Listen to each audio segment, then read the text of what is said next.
जैसे कि अगर आपके दीपक में एक फूल बन रहा है तो यह इस बात का संकेत है कि आपने जिस देवी देवता को ध्यान में करके अपनी अखंड ज्योति जलाई है वह देवी देवता आपसे प्रसन्न है और आप पर अपना आशीर्वाद बनाए हुए हैं। वहीं अगर आपके दीपक में दीपक की बाती में 2 फूल बन रहे हैं तो यह आपकी तिजोरी और धन से जुड़ा हुआ है। दीपक की बाती में 2 फूल का बनना आपको धन लाभ होने के संकेत देता है। माता लक्ष्मी के साथ धन के देवता कुबेर भी आप पर मेहरबान होने वाले हैं और आपका रुका हुआ पैसा या फिर रुके हुए काम पूरे होने वाले हैं, जिससे आपकी तिजोरी तो धन से भरी रहेगी ही, साथ ही आपकी जेब भी कभी खाली नहीं होगी और आपको सुख संपत्ति के साथ मान सम्मान भी भरपूर मिलने वाला है।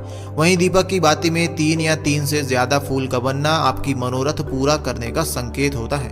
अगर आपने किसी मन्नत को लेकर दीपक जलाया है और आपके दीपक में 3 या 3 से ज्यादा फूल बन रहे हैं, इसका मतलब यह होता है कि देवी देवता आप पर मेहरबान हैं।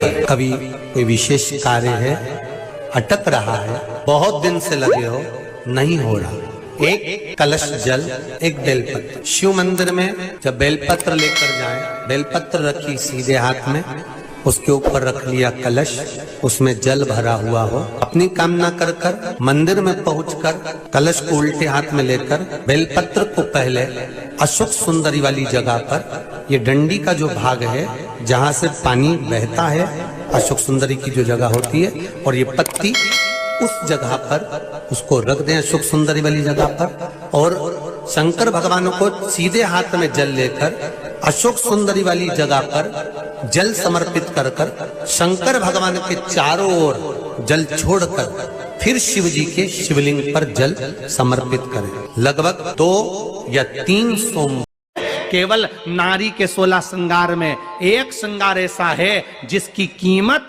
जो पहले थी वही कीमत आज तक है और उसकी डिजाइन आज तक नहीं बदली। वो मांग का सिंदूर है, एक जैसी डिजाइन है और एक जैसी कीमत है। जिस व्यक्ति को बहुत गुस्सा आता है, बहुत क्रोध आता है, उसका नाम लेकर लच्चे पर गांठ लगाकर एक सिक्के पर लपेटकर नरसिंह शिला पर फेंक दिया जाता है तो जिंदगी में वो कभी क्रोध नहीं करता, नम्र स्वभाव।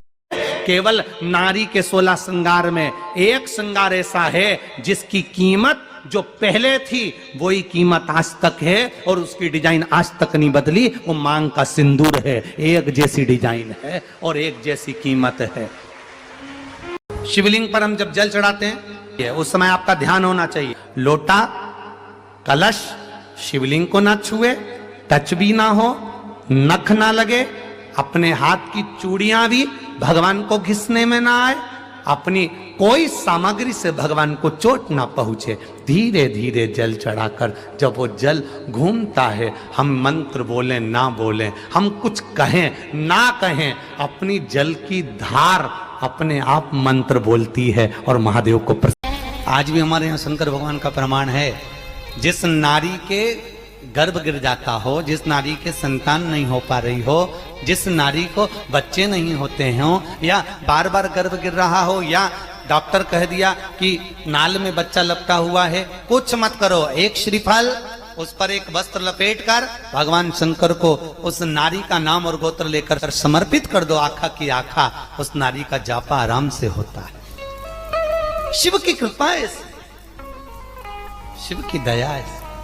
हर हर महान। एक बेलपत्र, 3 शमी पत्र।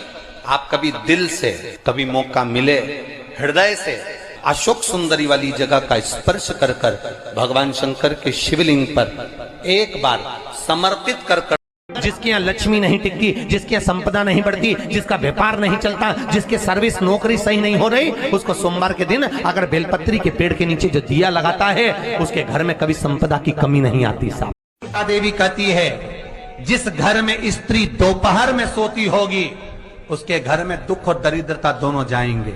जिनके घर में कांटेदार पेड़े लगे होंगे, पौधे लगे होंगे, उनके घर में दुख और दरिद्रता। संसार में दुख मिटाने की सामर्थ्यता किसी में नहीं है, वो मिटाने की सामर्थ्यता केवल एक देवाधिदेव महादेव में है, बाकी तो किसी में। संसार में दुख मिटाने की सामर्थ्यता किसी में नहीं है, वो मिटाने की सामर्थ्यता केवल एक देवाधिदेव महादेव में है।